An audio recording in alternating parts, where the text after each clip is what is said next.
Bukan preman. Debt collector bukan preman. Debt collector adalah perusahaan, karyawan-karyawan yang ada di perusahaan yang dilindungi oleh undang-undang ketenagakerjaan dan undang-undang lainnya. Jadi jangan coba-coba bilang debt collector preman. Ya. Debt collector adalah karyawan yang resmi seperti karyawan yang lainnya. Jangan halangi dan hambat urusan penagihan kolektor. Jangan coba-coba menghambat. Ya. Karena ketika Anda menghambat, Anda sama dengan mematikan dapur orang dan Anda sama dengan melanggar hak asasi manusia. Jangan coba-coba melanggar. Biarkan saja debt collector menagih. Jangan ngutang kalau nggak punya duit. Ya. Jangan minta ngambil barang kalau nggak punya duit. Ya, jangan sok-sokan pakai barang mewah kalau nggak punya duit. Buat baik. Assalamualaikum warahmatullahi wabarakatuh. Jadi alhamdulillah hari ini saya akan kembali ke Polda Metro Jaya.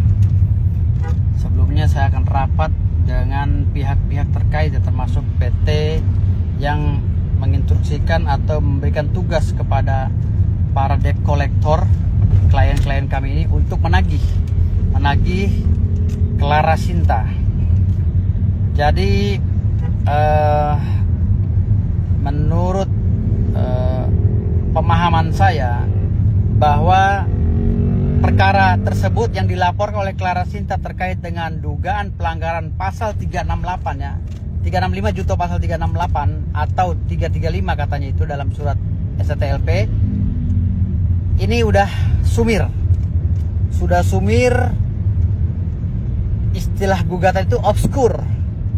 Artinya udah kabur ini gugatan. Kenapa? Karena dari pihak Clara Sinta sudah melakukan perdamaian dengan pihak NSC selaku pemilik PT Jasa Keuangan yang menginstruksi dan menugaskan debt collector klien kami untuk menagih Clara Sinta. Artinya sudah ada perdamaian mereka. Clara Sinta sudah membayar utangnya, ya. Nah, debt collector pun saat ini akan meminta agar kasus ini ditutup. Yang kedua, NSC pun sudah mengembalikan BPKB mobilnya. Gitu. Artinya di sini dalam laporan yang dilakukan oleh Clara Sinta terhadap pihak-pihak termasuk debt collector sebagai klien kami, ini saya anggap gugur demi hukum. Nah, makanya saya meminta pada pihak Polda Metro Jaya segera mengambil keputusan karena Clara Sinta telah melakukan kegiatan yang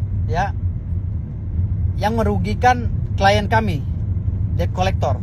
Karena debt collector ini resmi, perusahaannya jelas, ya kan, dilindungi oleh undang-undang dan lain-lainnya. Artinya di sini debt collector bukan preman. Nah, saat ini Clara Sinta ingin menerapkan pasal 368. Ya, patut diduga Clara Sinta dengan mengelabui leasing, dia menebus BPKB mobil untuk bahan dia sebagai barang bukti atau alat bukti dia di kepolisian, memperkuat laporan dia karena laporan dia sebelumnya ditolak. Mengingat polisi mungkin menganalisa bahwa ini masuk dalam undang-undang atau ranah fidusia. Tetapi setelah dia tebus BPKB ini, nah laporan dia diterima oleh Polda Metro Jaya. Namun di sini perlu saya jelaskan bahwa tempus delicti, locus delicti, peristiwa hukum ini terjadi pada saat Clara Sinta ya melalui Dona Maradona menganggunkan atau menjaminkan BPKB mobil New Alphard putihnya itu ke leasing NSC. Gitu loh. Jadi saat itu belum ada hak Clara Sinta untuk melaporkan klien kami, debt collector. Karena kolektor atau debt collector sedang menjalankan tugasnya sebagai debt collector, menjalankan program jasa penagihan yang dilaksanakan oleh perusahaan mereka, perusahaan penagihan. Jadi NSC selaku perusahaan pembiayaan memberikan tugas penagihan kepada PT Debt Collector, ya, PT LNI. Lalu para kolektor melaksanakan tugas sesuai dengan surat tugasnya. Mau dicari kesalahan apapun, tetap debt collector dan PT LNI tidak bisa dipidanakan. Apalagi digugat, tidak bisa. Ya digugat masih bisa mungkin, tapi kalau dipidanakan tidak bisa. Kenapa? Karena semua masuk dalam lingkup Undang-Undang 42 tahun 1959 tentang fidusia. Di situ ada pasal 15 ayat 1, 2, 3. Baca.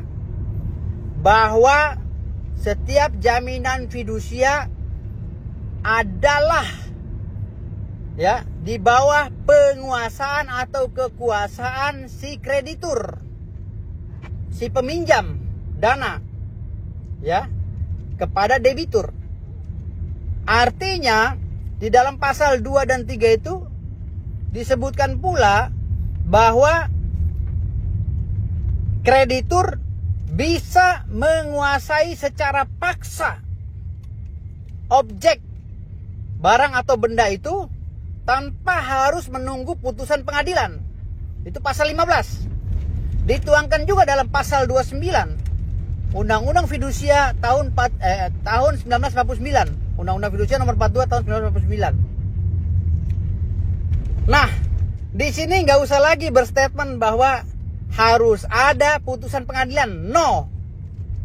Karena putusan Mahkamah Konstitusi yang menyatakan bahwa putusan pengadilan itu mempunyai kekuatan tetap untuk menjadi bahan acuan para debt collector menagih kliennya atau menyita barang kliennya. Itu sudah terbantahkan dengan adanya judicial review yang dilakukan oleh para pihak.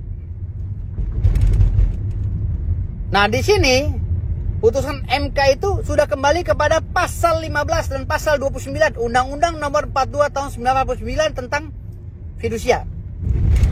Undang-Undang nomor 42 tahun 1999 tentang fidusia, jaminan fidusia. Nah, kalau Clara Sinta ini ingin mempidanakan klien kami, ya, dari mana dasarnya? Perampasan, ya? Yang dirampas mobil kamu. Lah kamu sudah damai sama orang yang menyuruh kami menagih dengan PT NSC. Artinya di sini sudah sumir, sudah kabur, kekuatan hukumnya sudah lemah. Nah, saya memberikan saran agar pihak Polda Metro Jaya segera memanggil pihak-pihak, melakukan proses pemeriksaan dan menyimpulkan, lakukan gelar perkara dan menyimpulkan, tutup. Saya minta SP3. Gitu, ya. Dan kami juga akan melakukan upaya-upaya hukum lainnya nanti, kami debt collector, agar memberikan pencerahan kepada masyarakat bahwa debt collector bukan preman. Debt collector bukan preman. Debt collector adalah perusahaan, karyawan-karyawan yang ada di perusahaan yang dilindungi oleh Undang-Undang Ketenagakerjaan dan undang-undang lainnya.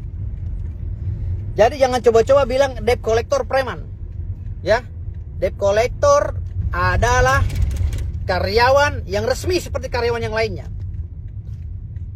Jangan halangi dan hambat urusan penagihan kolektor. Jangan coba-coba menghambat, ya. Karena ketika Anda menghambat, Anda sama dengan mematikan dapur orang dan Anda sama dengan melanggar hak asasi manusia. Jangan coba-coba melanggar. Biarkan saja debt collector menagih. Jangan ngutang kalau nggak punya duit, ya. Jangan minta ngambil barang kalau nggak punya duit, ya. Jangan sok-sokan pakai barang mewah kalau nggak punya duit buat bayar, ya. Udah ngutang ditagihnya ngomel-ngomel lagi, malu dong itu. Pakai mobil mewah ngutang, ya. Bayar, kalaupun ngutang ya bayar, gitu.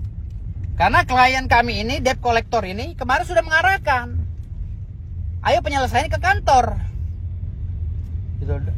Dan kenapa setelah masalah ini rame, ya kan, klien kami dilaporkan perampasan, padahal klien kami sudah mengarah ke kantor. Yang ujung-ujungnya si Clara Sinta ini pergi ke kantor juga melunasi pembayaran itu. Mungkin mau ngakal-ngakalin gitu loh, agar laporannya masuk. Nggak bisa, bos. Jangan dipaksakan. Ingat, saya akan lapor balik dengan pasal pasal 220, 317, 318, ingat. Laporan palsu. Anda sudah mengetahui barang ini sudah digadekan, tapi kenapa Anda laporkan? Kenapa Anda tidak mau mengurus ini ke kantor? Malah melaporkan klien kami. Ingat Clara Sinta. Ingat. Kami akan lapor balik nanti. Kami nggak diam. Dan ingat, sekarang klien kami ditahan di Polda Metro Jaya. Kalian harus tanggung jawab untuk memulihkan namanya. Saya sebagai kuasa hukum tidak terima. Ingat, kami akan lakukan upaya hukum lain. Ingat itu. Ya. Harus segera damai. Harus segera cabut laporan. Karena ini dipaksakan juga percuma. Terima kasih. Wassalamualaikum warahmatullahi wabarakatuh. Sukses selalu.